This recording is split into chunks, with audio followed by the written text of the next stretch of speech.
ہم ذرا تذکرہ کرتے چلیں کہ سکھر براج سے متعلق آپ کو پتہ ہے بڑی ڈسٹربنگ نیوز آئی تھی کہ جی دروازوں کی تبدیلی کا کام چل رہا تھا اور 3 دن پہلے ایک حادثہ ہوا اور اس کے اندر گیٹ نمبر 47 مرمتی کام کے دوران اچانک گر گیا اور گرنے سے گیٹ اور 43 نمبر دروازے کے پلرز کو اگر آپ براج کو دیکھیں تو وہاں پر مختلف گیٹس لگے ہوئے ہیں اور ان گیٹس کو کھولا جاتا ہے اور اس حساب سے جتنی ریکوائرمنٹ ہوتی ہے اس حساب سے پانی کو گزرنے دیا جاتا ہے اور پھر they are quite obviously کیونکہ وہ پانی کا پریشر withstand کرتے ہیں تو یہ معمولی آپ کے گھر کے دروازے نہیں ہیں، یہ براج کے گیٹس ہیں اور بڑے تو اب یہ ہے کہ پانی کی فراہمی روک کر دروازوں کا مرمتی کام جاری ہے اور پھر نہروں کو پانی کی فراہمی بند کی گئی ہے۔ اب نتیجہ اس کا یہ نکلا ہے، اس کا امپیکٹ یہ ہے کہ چاول، گنے اور کپاس کی فصلیں متاثر ہونے کا خدشہ ہے کیونکہ اس بیراج سے سندھ کی زرعی زمینوں کا تقریباً 70% حصہ سیراب ہوتا ہے۔ تو اب جب فصلوں کو نقصان پہنچے گا تو آپ دیکھیں کہ کیا صورتحال بنے گی۔ تو اب ذرا جان لیتے ہیں کہ کیا اس وقت مرمتی کام کہاں تک پہنچا ہے، کتنی جلدی سے مکمل کر لیا جائے گا۔ ہمارے نمائندے سلیم سیتو وہاں سے موجود ہیں، تو سلیم بتائیے گا کیا اسٹیمیٹ ہے، ایک تو نقصان بتائیے گا کتنا ہوا ہے، دوسرے یہ کہ مرمتی کام کہاں تک پہنچا۔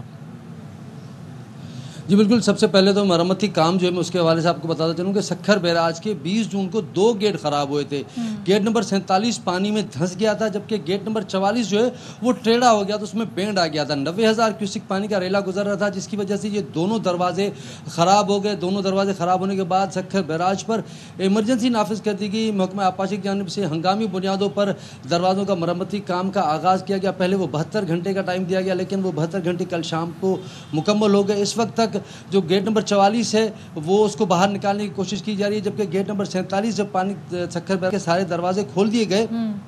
تو وہ پانی کی سطح پہ ظاہر ہو گیا، جس کے بعد اس کی پتہ چلا کہ اس کی آدھی پلیٹ جو آدھا دروازہ ٹوٹ کر نیچے گر چکا ہے، اس کی آدھی پلیٹ کی مرمت کا کام بھی تاحال شروع نہیں ہو سکا۔ یہاں پر جو کیسن گیٹ ہے اس کو لا کر وہ 47 نمبر گیٹ کے سامنے کھڑا کیا جائے گا، کوفر ڈیم بنایا جائے گا، اس کے بعد 47 نمبر گیٹ مرمت کی جائے گی اس کی، جبکہ گیٹ نمبر 44 کی وہیں پر اس کو پلیٹ لگانے کی کوششیں کی جا رہی ہیں۔ دونوں دروازوں کے خراب ہونے کے باعث سکھر بیراج کے جو 56 دروازے تھے وہ مکمل کھول دیے گئے۔ اپ اور ڈاؤن اسٹریم میں پانی کی سطح کو برابر کیا گیا، جس کے بعد یہ مرمتی کام شروع ہوا۔ اگر بات کریں نقصان کی تو سکھر بیراج سے رائٹ بینک اور لیفٹ بینک کی جانب سے 7 کینالز نکلتے ہیں جو تقریباً 80 لاکھ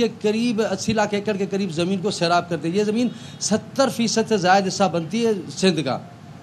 تو یہ دونوں طرف سے کینالز میں جب جیسے ہی تمام دروازے کھول دیے گئے تو دونوں طرف جو کینال ہے لیفٹ اور رائٹ بینک ان میں پانی کی سطح کو کم کر دیا گیا، جس کی وجہ سے لیفٹ بینک پر جو ہے وہ کپاس اور گنے کی فصل جو تیار فصل ہے اس کو پانی نہ ملنے کی وجہ سے اسے نقصان کا خدشہ ہے، جبکہ جو رائٹ بینک ہے وہاں پر جو ہمارے 3 کینال ہیں، دادو کینال، کیرتھر کینال اور رائس کینال، وہاں پر جولائی 1 تاریخ سے جو ہے وہ دھان کی کاشت یعنی چاول کی فصل کی کاشت کی جاتی ہے، تو وہ بھی سخت متاثر ہونے کا خدشہ ہے۔ تو محکمہ آبپاشی کے وزیر نے جب یہاں پہ پریس کانفرنس کی اس سے یہ سوال کیا گیا کہ یہ پانی کب تک ان کینالوں کو مل سکے گا اور کتنے نقصان کا اندیشہ ہے، تو انہوں نے کہا کہ فی الحال ہم نقصان کا تخمینہ تو نہیں لگا سکتے لیکن یہ نقصان اربوں روپے میں ہو سکتا ہے۔ محکمہ جو وزیر زراعت ہیں انہوں نے کل حیدرآباد میں سے کچھ کمیٹیاں بنائی ہیں، 32 کمیٹیاں بنائی ہیں جو اس نقصان کا تخمینہ بھی کریں گی کہ جو فصل زیر کاشت ہیں، جو فصل کاشت ہو چکی ہیں